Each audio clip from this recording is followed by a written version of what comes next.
Assalamualaikum warahmatullahi wabarakatuh. Tabipun, perkenalkan nama saya Claudia Belenika.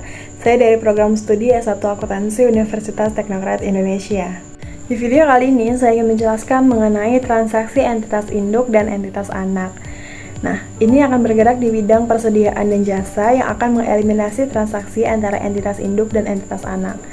Jadi, entitas induk itu dan entitas anak itu sering terlibat dalam transaksi seperti transaksi jual beli, persediaan, jual beli aset tetap, atau pemberian pinjaman. Nah, menurut PSAK nomor 65, revisi tahun 2014 ini menyebutkan transaksi yang melibatkan entitas induk dan entitas anak ini sering disebut dengan transaksi antar entitas dalam kelompok usaha. Transaksi antar entitas dalam kelompok usaha ini harus dieliminasi. Nah, entitas induk dan entitas anak ini merupakan satu entitas tunggal.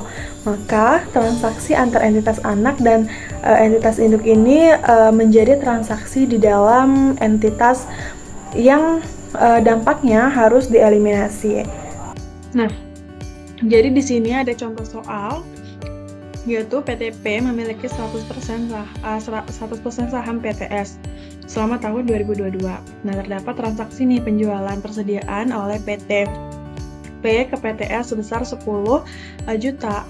Nah, beban pokok penjualan yang dibukukan oleh PTP ini terkait transaksi penjualan tersebut adalah 6 juta. Nah, gimana sih pencatatan jurnalnya? Jadi di sini kita akan membahas 3 skenario. Skenario pertama yaitu seluruh persediaan yang diperoleh oleh PTP telah terjual seharga 16 juta.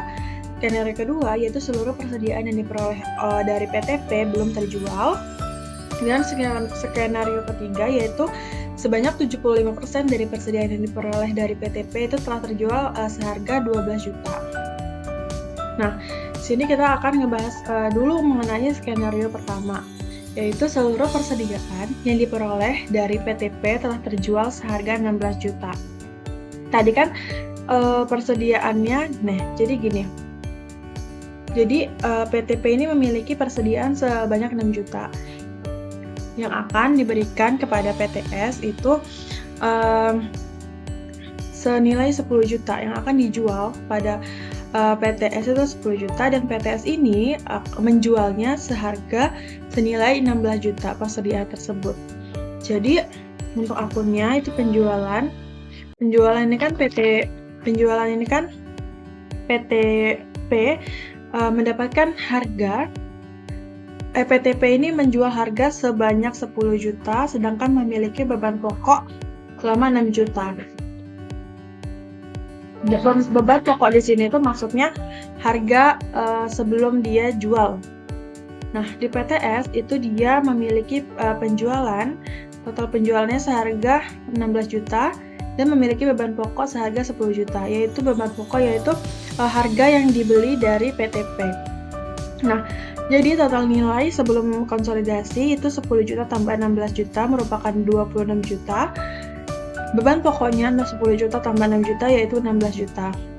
Nah, jurnal eliminasinya yaitu dari 10 juta ini teman-teman hingga menghasilkan konsolidasi 26 juta dikurang 10 juta 16 juta dikurang 10 juta yaitu 6 juta. Sekarang kita jurnal yang dibutuhkan yaitu penjualan senilai 10 juta dan beban pokok penjualan yaitu 10 juta juga. Contoh yang kedua yaitu kita memakai skenario kedua yaitu seluruh persediaan yang diperoleh dari PTP belum terjual. Jadi persediaan seperti yang kayak tadi PTP ini memiliki persediaan sebesar 6 juta dan dijual ke PTS sebesar 10 juta. Nah, PTS ini belum menghasilkan apa-apa, belum menghasilkan penjualan apa-apa. Jadi cara penghitungannya langsung aja di sini penjualannya kan penjualan dari PTP ke PTS itu 10 juta dan memiliki beban pokoknya 6 juta. Maka persediaan yang diperoleh PTS saat ini yaitu tetap 10 juta karena belum terjual sama sekali. Nah, jurnal yang dibutuhkan yaitu bagian laba atas entitas anak 4 juta dan investasi pada entitas anak 4 juta. Gitu. Jadi ini mencatat keuntungan yang belum terrealisasi. Dari 10 juta dikurang 6 juta ini ya teman-teman. Nah, dicatat juga penjualan 10 juta di debit, beban pokok penjualan 6 juta, dan persediaan 4 juta di kredit. Karena penjualan ini dari sini,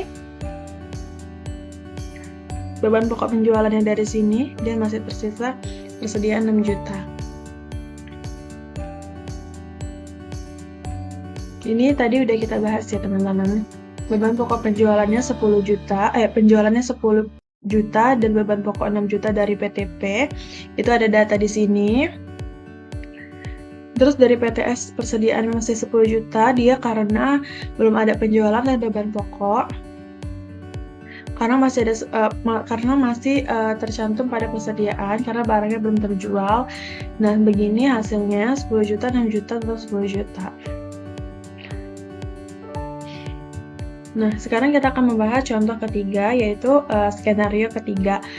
Itu sebanyak 75% dari persediaan yang diperoleh dari PTP telah terjual seharga 12 juta. Jadi, PTP ini hanya persediaannya hanya terjual sebanyak 75% dari 100% dengan harga 12 juta. Jadi, persediaannya kan 6 juta dari persediaan PTP awalnya itu 6 juta dan akan dijual kepada PTS sebesar 10 juta. Dan sehingga PTS ini memiliki persediaan akhir atau memiliki penghasilan akhir sebesar 12 juta. Nah, di sini penjualannya itu ada 10 juta dari penjualan PTP ke PTS. Beban pokoknya itu persediaan awal dari PTP ini untuk PTP. Sedangkan untuk PTS itu penjualannya 12 juta. Beliau yang penghasilannya sebesar 12 juta, beban pokoknya itu karena tadi masih terjual 75%, belum 100%, maka 75% dikali 10 juta. Sedangkan untuk persediaan yang seharusnya terjual yang masih ada itu 10 juta. Nah, jurnal yang dibutuhkan yaitu bagian laba atas entitas anak 1 juta. Nah, 25% ini dari 100% dikurang 75%. 75% kan kurangnya 25% ya dari 100%. Maka dihitung ini bagian laba atas entitas anak dikali 4 juta. Nah, 4 juta ini dari 10 juta dikurang 6 juta gitu. Nah, pada investasi pada entitas anak senilai 100 juta. Ini untuk jurnal. Ini jurnal untuk mencatat keuntungan yang belum terrealisasi. Sedangkan untuk penjualan itu ada 10 juta. Penjualan ada 10 juta dan seharusnya dijual. Beban pokok penjualannya itu ada 9 juta karena 75 juta dikali 12 juta, 75% dikali 12 juta penjualan yang telah laku pada persediaan itu 1 juta gitu.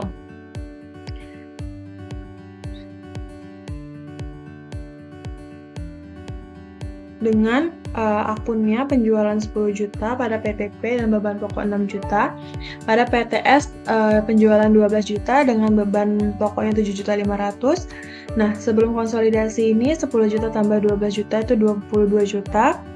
Dan yang akan dieliminasi itu 10 juta, maka hasil konsolidasi akhirnya yaitu 12 juta. Kalian dapat mengerti dengan apa yang saya sampaikan ya. Bye!